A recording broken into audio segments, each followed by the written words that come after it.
மாதிரி ஒருத்தருக்கு ஒருத்தர் கைகளை வந்துட்டு அவர் திருப்பி சுட்டுட்டாருன்னா இவங்க என்ன பண்ணுவாங்க? நம்ம ஒரு இன்னொரு கோணத்துல பார்க்கணும்ல. அமல் ராஜா இல்லாம இன்னொரு வீரர் கையில துப்பாக்கி இருந்தால் நடக்கிற கதையை ஆய்வாளர் வந்து ஏற்கனவே அவங்க அப்பா ஒரு இறந்து போனதுனால, பணியில் இருக்கும்போது இறந்ததுனால அந்த கருணை அடிப்படையில் அவருக்கு வேலை கொடுத்துருக்காங்க. அந்த வேலை இவர் பாதுகாக்க தவறிடுவாருன்னு நான் நினைக்கிறேன்.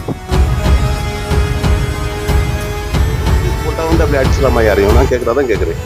இல்ல காக்கி ட்ரெஸ், போலீஸ் ட்ரெஸ் போட்டாச்சும் யாரை வேணாலும் அடிச்சிடலாமா, என்ன வேணாலும் பண்ணிக்கலாமா?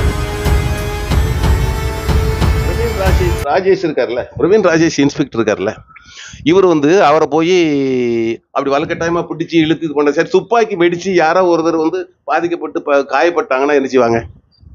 அப்படி இருக்கலாம்ல, யோசிக்கணும்ல. இவர் துப்பாக்கி இருக்குன்னு சொல்றாரு. சரி, ஒண்ணு அவர் துப்பாக்கி வெடிச்சு எதுவும் ஆகலைன்னு யாருக்குமே நல்ல கடவுள் புண்ணியத்துல ஒருத்தருக்கும் ஒன்றும் ஆகலை. சப்போஸ் இதே மாதிரி ஒருத்தருக்கு ஒருத்தர் கைகளை வந்துட்டு அவர் திருப்பி சுட்டுட்டாருன்னா இவங்க என்ன பண்ணுவாங்க? நம்ம ஒரு இன்னொரு கோணத்துல பார்க்கணும்ல. இந்த அவருக்கு வந்து அவருக்கு வாங்கிட்டு பிடிச்சு அடிக்க விட்டு கட்டு பரண்டல அவர் ஒரு மிலிட்ரி மேன், எக்ஸர்வீஸ் மேன் தானே சார். அவரே சுட்டுட்டாருன்னா என்ன ஆயிருக்கும் இன்னைக்கு? அதை யாராவது யோசிக்காங்களா இன்னைக்கு? அவர் சுடவும் இல்லைல்ல. அந்த அமல்ராஜ் வந்து ஒரு நல்ல மனுஷன், பதில் ரொம்ப ஒரு சாதுவான மனுஷன். போன தடவை கிட்டத்தட்ட இப்போ ஒரு 1.5 மாதத்துக்கு முன்னால் இருக்கும்னு நினைக்கிறேன், நம்ம தலைமையில் ஒரு கூட்டம் நடந்துட்டு இருந்தது, ஏதோ ஒரு ஃபங்க்ஷன் நடந்துச்சு. அந்த விஷயத்தை நான் முன்பு அவர்கிட்ட ஒரு 15 நிமிஷம் பேசிக்கிட்டு இருந்தேன். ராம் ஜீமான் வந்திருந்தாரு, அந்த ஃபங்க்ஷனுக்கு வந்திருந்தாரு. அப்போ தான் எனக்கு பேசி, ஏன்னா உங்களுக்கு எந்த ஊர் என்னன்னு கேட்கும்போது எனக்கு திருநெல்வேலி அப்படின்னு. அப்போ அவரும் சொல்லும்போது உங்கள் ஊர் பக்கம் தானே எங்கள் ஊரும், எனக்கும் வந்து தூத்துக்குடி மாவட்டம் தான் சொன்னார். அப்படிப்பட்ட ஒரு ரொம்ப சாஃப்டான ஒரு மனுஷன். இதே மாதிரி அன்றைக்கு அமல் ராஜா இல்லாமல் இன்னொரு வீரர் கையில் துப்பாக்கி இருந்தால் நடக்கிற கதையே வேற. நடந்திருக்கலாம் ஐயா, அன்னைக்கு அசம்பாவிதம் நடந்திருக்கலாம்ல. அப்போ இது எல்லாரும் யோசிக்கணும்ல. ஐயா இதெல்லாம் உயர் போலீஸ் அதிகாரிக்கு தெரியுமில்ல, சட்ட வல்லுநர்களுக்கெல்லாம் இது தெரியுமில்ல, ஐயா நீதிபதிகளாக இருக்காங்களா அவங்களுக்குலாம் தெரியுமில்ல. இப்போ அவர் மேலே பொய் கேஸ் போட்டு அவர் கள்ள துப்பாக்கி வச்சுருந்தாரு, என்னை வந்து சுற்றுவணி மிரட்டினாரு, இதில் கொலை முயற்சியில் திருநாட்டு சாதனை போட்டிருக்கு அவருக்கு. அவர் என்ன கொலையா பண்ணுறதுக்கு போனார்? யாரை கொலை பண்ணாரு? இல்லை, துப்பாக்கி இருக்குன்னு அவரே தான் சொல்கிறாரு, கையில் எடுத்து கொடுக்காரு, துப்பாக்கி இருக்கு கையில் எடுத்து கொடுக்குறாரு. அவ்வளவு அடாவடித்தனம் மட்டும். இப்போ என்ன பொறுத்தல என்ன தெரியுமா, இப்போ அந்த காவல்துறை ஆய்வாளர் வந்து ஏற்கனவே அவங்க அப்பா ஒரு இறந்து போனதுனால, பணியில் இருக்கும்போது இறந்ததுனால அந்த கருணை அடிப்படையில் அவருக்கு வேலை கொடுத்துருக்காங்க. இதுதான் உண்மை. அவங்க அப்பா ராஜகுரு போலீஸ் இன்ஸ்பெக்டராக இருக்கும்போது இந்த மாதிரிலாம் யார்கிட்டையுமே பண்ணலை.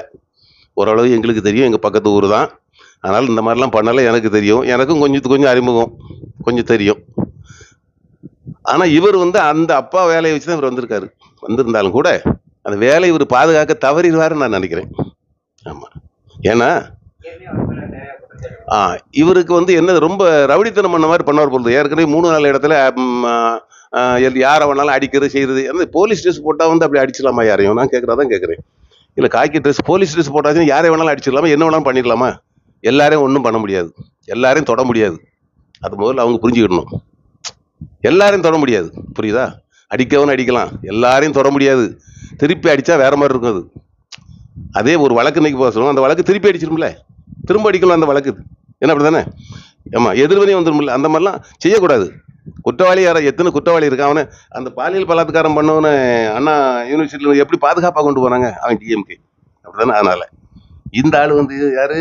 இந்த ஆள் வந்து சீமான ஆள். அதனால அப்படிதானே?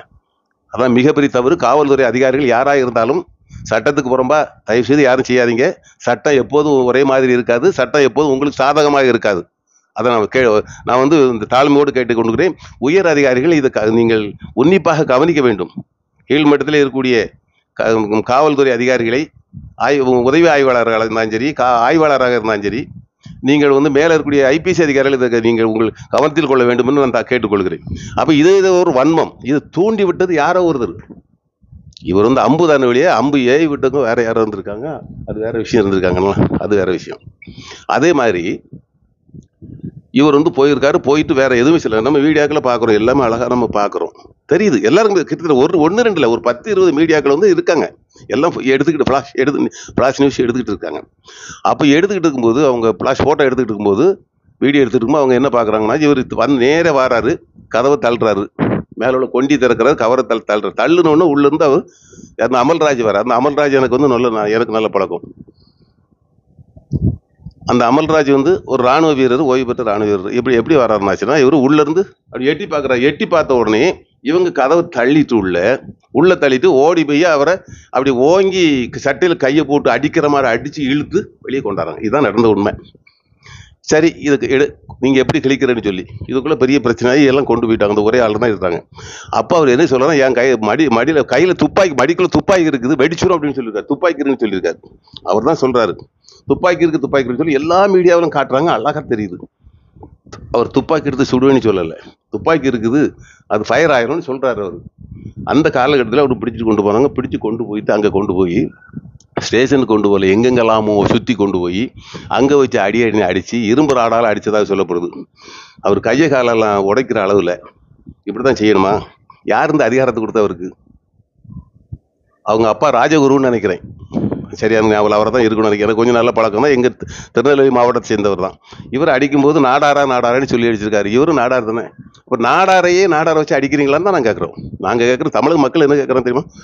ஒரு நாடார் காவல்துறை வச்சு அடிக்கிறீங்களா? இல்லை இதுதான் தர்மமானு கேட்குறேன். ஏன்னா வேற நான் இன்னொரு ஜாதிக்காரனை வச்சு அடிச்சாச்சுன்னா அது பிரச்சனை ஆயிரும். இதுனாச்சுன்னா நாடாருக்கு அடிச்சா பரவாயில்ல. நாடார்னு கேட்டு அடிக்கிறாரு. அப்போ நாடார்னு கேட்டுக்கிட்டு அவர் அடிக்கிறனால அப்போ நாடாரை வச்சு இவங்க அடிக்க சொல்லியிருக்காங்க. இதானே உண்மை. நம்ம அதான பார்க்க வேண்டியிருக்கு. மக்கள் எல்லாம் அப்படி தானே பார்க்க வேண்டியிருக்கு. நாடார் போலீஸ் வச்சு அடிக்காங்க. யார் அடிக்க சொன்னது? யார் இந்த அதிகாரம் கொடுத்தது? அவருக்கு தகவல் சொன்னது யாரெல்லாம் தெரியணும்ல எங்களுக்கு. இதெல்லாம் தெரியணும்ல.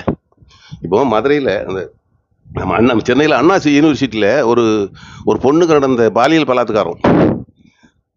அவரு கடைசியில் அந்த சார்னாங்க, காருக்குள்ள ஒரு சார் இருக்காருனாங்க, எந்த ஒரு சார் பேசுனாங்க. இந்த சாரை கண்டுபிடிச்சாங்களா? இது வரைக்கும் கண்டுபிடிக்கல. ஒரு தண்ணி டேங்கில் வந்து மலத்தை கலந்தாங்க, அதில் கரைச்சாங்க. கண்டுபிடிச்சிட்டாங்களா? இல்லை, இது வரைக்கும்.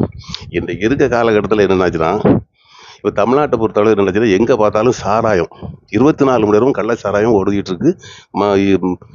இது மது கடையில் உள்ள இதுவும் பிளாக்ல வித்துக்கிட்டு இருக்காங்க. போதைப் பொருள். இப்போ நான் அன்றைக்கு கேள்விப்பட்டேன், திருநெல்வேலி மாவட்டத்தில் ஒரு 8வது 9வது 10வது படிக்கிற பசங்க, ஸ்கூலில் உள்ள பசங்க பூராவும் சாக்லேட்டு கஞ்சா கலந்தது ஏதோ போதை மாத்திரை மாதிரி சாப்பிட்றாங்கன்னு எனக்கு ஒரு செய்தி வருது திருநெல்வேலி மாவட்டத்தில். அதே மாதிரி இப்போ கஞ்சாலாம் பிடிச்சிருக்காங்க. இப்போ கொஞ்சம் நேரத்தில் திருநெல்வேலி பக்கத்தில், நாங்குநேரி பக்கத்தில் இப்போ போன வாரத்துலலாம் பிடிச்ச மாதிரிலாம் நம்ம கேள்விப்படுறோம்.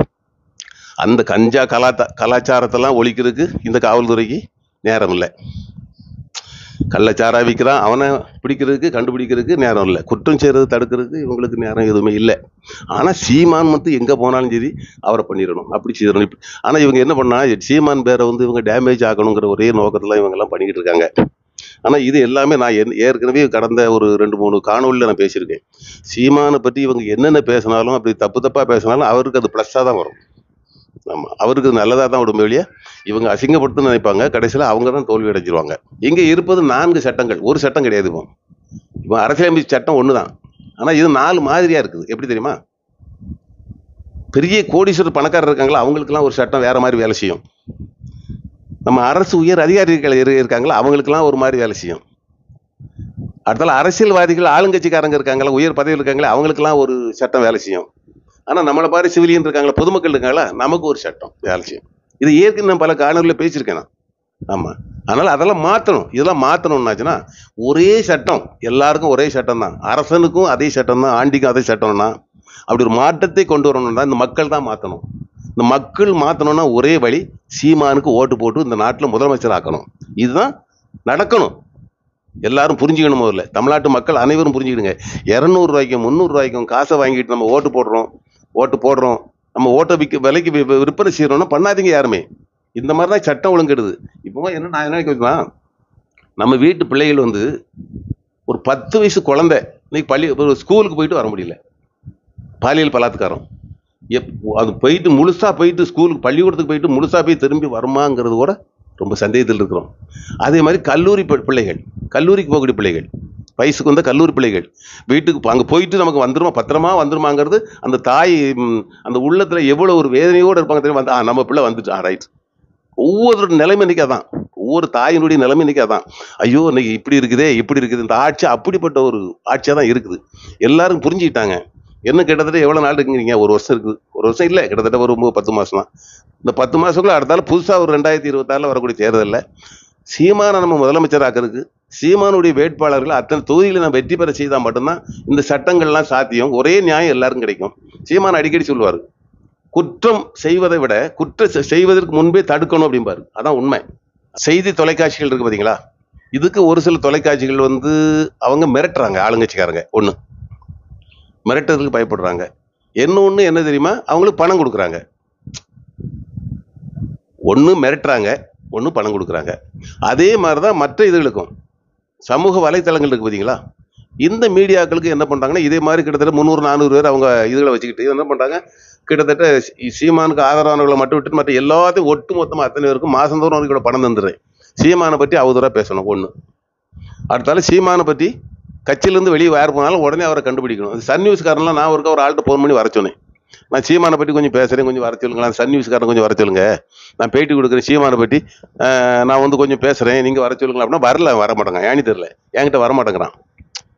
இல்லை சீமானை பற்றி பேசணும், நாம் தமிழர் பற்றி கொஞ்சம் பேசணும் பார்த்துடுங்க, அப்படி நீங்கள் சன் நியூஸ்காரரை வர சொல்லுங்கன்னா வர மாட்டேங்கிறாங்க. அப்போ என்னன்னாச்சுன்னா, ஒரு சில ஆட்களுக்கு ஒரு சில மனஸ்தாபத்தில் வெளியே போயிருப்பான். அவனை கொஞ்சம் வச்சு நீ இப்படி சொல்லணும், இன்டர்வியூவில் உட்கார்றதுக்கு முன்னாலே நீ இப்படி, நான் இப்படி கேட்பேன், நீங்கள் இப்படி சொல்லுங்க. நான் வந்து நம்ம எதை பேசினாலுமே எழுதி வாசிக்கிறது கிடையாது. இப்போ நான்லாம் கிட்டத்தட்ட எத்தனையோ மீட்டிங்கில் பேசியிருக்கேன். 10 தடவை மறியல் பண்ணி உள்ளே போயிருக்கேன்.